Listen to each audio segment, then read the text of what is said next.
Here's something that nobody in real estate's going to tell you. Moving to Reno doesn't just change your zip code. It changes your math, your time, and your entire operating system. And I don't mean that in a motivational poster kind of way. I mean that in wait. I actually just saved $30,000 that I would have gave to California kind of way. And California didn't even send me a thank you card, by the way. Now, I've already made a pros and cons video. You've seen it, and a lot of others have too. But here's the thing that I did not have time to tell you in that video. And this is the stuff that actually hit me after I made the move also. These are the things that aren't on the tourism brochure. These are the things that would have made my decision a lot easier or maybe a lot harder depending on who you are. So today, we're gonna go deep.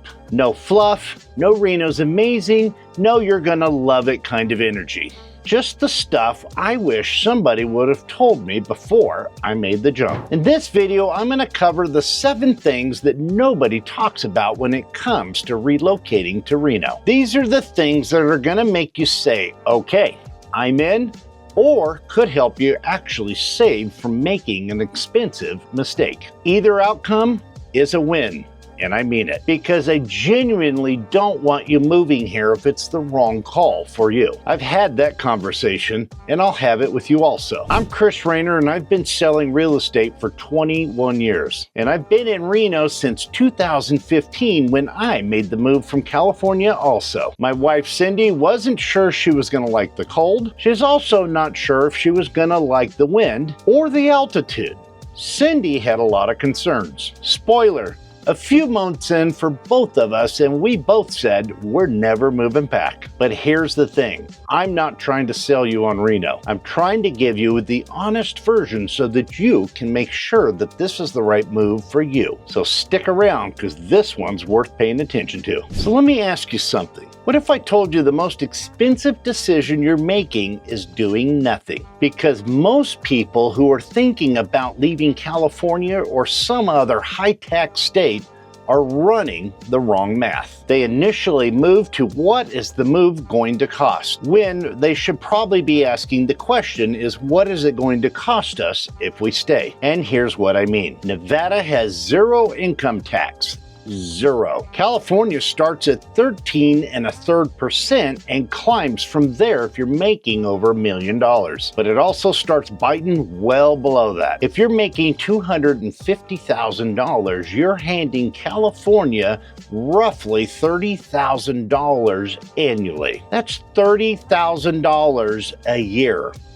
Every year. Over 10 years, that's $300,000 before you even begin to consider what kind of return you could have got on that by what you're not spending. So that's not a moving decision, that's a retirement decision. Now, some people hear that and they say, whoa, wait a minute, Chris. I love California. Totally fair. I love my truck too.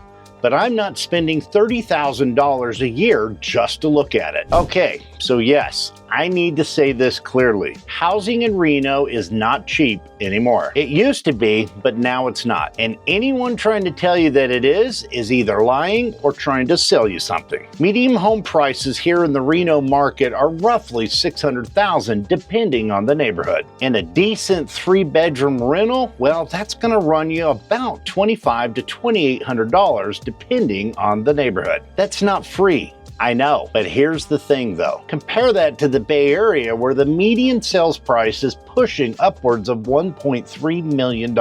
Or in LA where you spend a comparable amount with a walk score that makes you feel like you had to earn it. People aren't moving to Reno because it's cheap. They're moving here because California and like states have stopped making sense. There's a big difference. And here's what a lot of people don't realize when they're coming here with all of that equity. You're not just buying a house here. You're potentially buying a house free and clear. And sometimes even with leftover money, real money.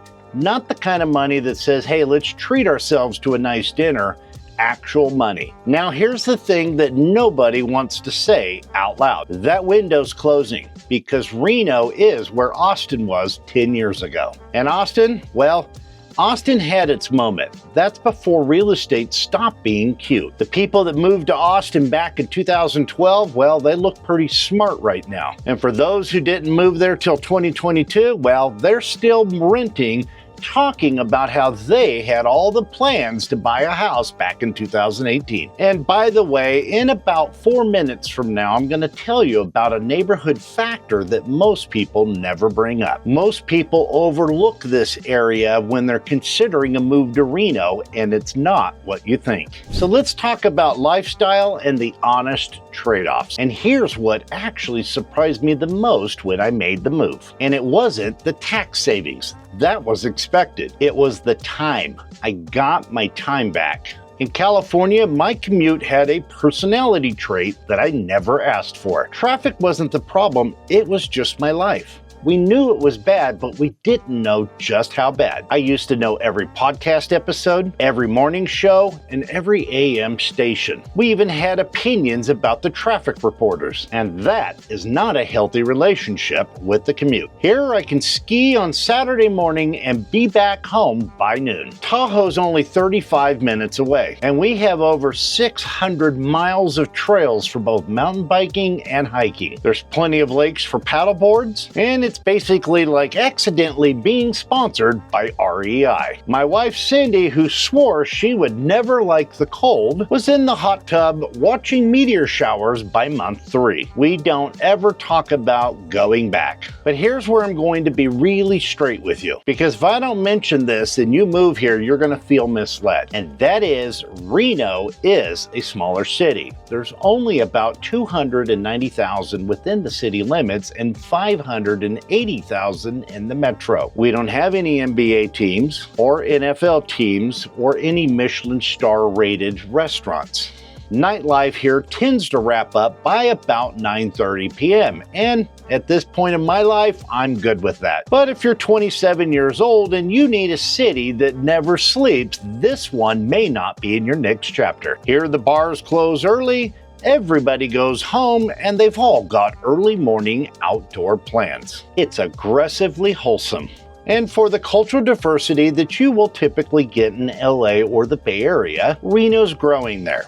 It's still growing. It hasn't arrived, but it is growing. These are real things, so I'm not going to pretend like it's not. The real question is, does that matter to you specifically? And that answer is different with everyone. Coming up are the things with Reno that I genuinely did not see coming. And it has nothing to do with real estate. Okay, this one I did not see coming. I was born and raised and grew up in California, and I was not prepared for people to just be nice. Not like customer service nice. Nice like your neighbor actually waves at you and stops on the sidewalk just to talk to you. Nice like your barista knows your order by day 3. And nice like somebody actually held the door open for you and made eye contact. I know that sounds small, but if you've been living in a place where you've made absolutely 0 friends in 3 years of living at that apartment complex, you'll understand why this hits different. There's a sense of belonging here that I just did not know I was missing. Now on the flip side,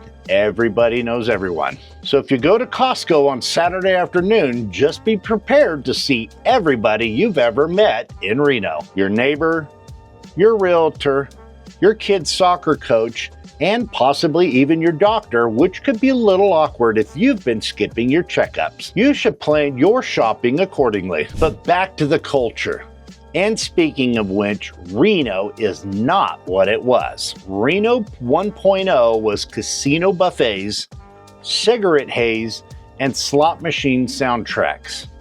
Now Reno 2.0 is craft coffee, chef-driven food, brewery culture, murals, and more events than you can physically attend. We have over 1,300 restaurants with over 800 live events every single year. Concerts, comedians, hot August nights. We also have the Reno Rodeo, which is one of the greatest rodeos in the entire West. Then there's UNR's $160 million Gateway District that just added an entirely new walkable downtown layer. It's still growing, but it is growing up. All right, I've got to talk about the weather again. I know I covered this in the pros and cons video, but there was a couple of things that I actually undersold. Number one is the wind in May. It's not actually an event, it could be a test of character. I have watched patio furniture achieve liftoff. I have seen trampolines migrate 3 houses down. I once lost a patio umbrella so fast it felt personal. So you have to plan for it, buy heavy, and bolt it down. Number 2 is the air quality between August and September. Most years, it's fine. Some years, you're going to own an air purifier the size of a small child, and you will end up checking the air quality index with the same fervor that you do your stock portfolio. I'm not going to lie to you. This is real. Number 3 is the altitude, and that's because Reno sits at right at about 4,500 feet. You will feel winded the first week. By week 3, you'll have forgotten all about it and go about your life as usual. But if you're flying in for a home search and decide to sit down for dinner and have a glass of wine, be warned, pace yourself. I'm not saying this from secondhand knowledge. Another important topic that we get questioned about a lot is healthcare. It's okay. It's not great. It's not terrible. It's just limited. So if you're used to 15 specialists all within 1 mile, then you're going to have to prepare yourself for a downgrade. Renown is the main provider in the area. Kaiser is joining later this year, which is going to help. So if you have complex ongoing medical issues, this is a very real factor that you're going to have to consider. I'd rather tell you about it now rather than when you actually need it. And coming up, the neighborhood intel that most people get completely wrong. I'm gonna save you a very expensive mistake. Okay, here's the neighborhood conversation that nobody on YouTube is having. And that is, most people who are moving to Reno do their research wrong. They do a Google search of best neighborhoods in Reno, look at a list and pick one. Then they get here, they get into the neighborhoods and realize that was probably created by somebody who has never even lived here. It was probably written by somebody who came here and had a fine time at a casino buffet and then left. And here's what actually matters. We have very real wind corridors in certain neighborhoods. Certain parts of Reno get hit considerably harder than others in spring. There are 7 main neighborhoods that should be considered. So if outdoor living is important to you, where your backyard faces matters. Proximity to the freeway determines the reality of your commute and not what Google says on Tuesday at 2 p.m. HOA density varies massively based on neighborhoods. Some areas are heavily managed and others are not. So you need to know what you want before you even start shopping. This is why in our conversation, we're always going to start with lifestyle and then mirror it to the neighborhood. And the school districts for families are not all created equal. Washoe County is one school district,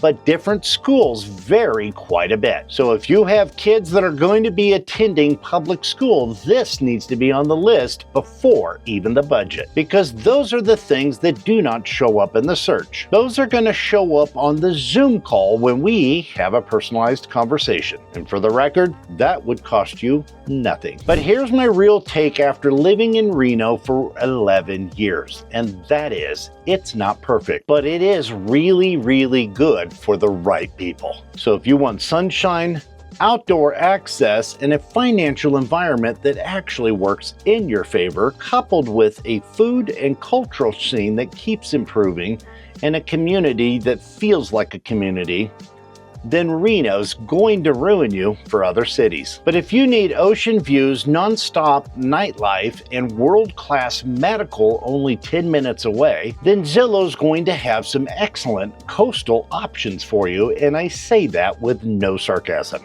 Malibu's still out there, It's just going to cost you the same amount as a small country. I say that because the goal of this video is never to sell you on Reno. The goal of this was to simply give you just enough information to see if it's the right fit for you. Some of you watching this video right now absolutely should not move here, and I will be the first one to tell you that on the call. But some of you watching this have been sitting on the fences for about 6 months.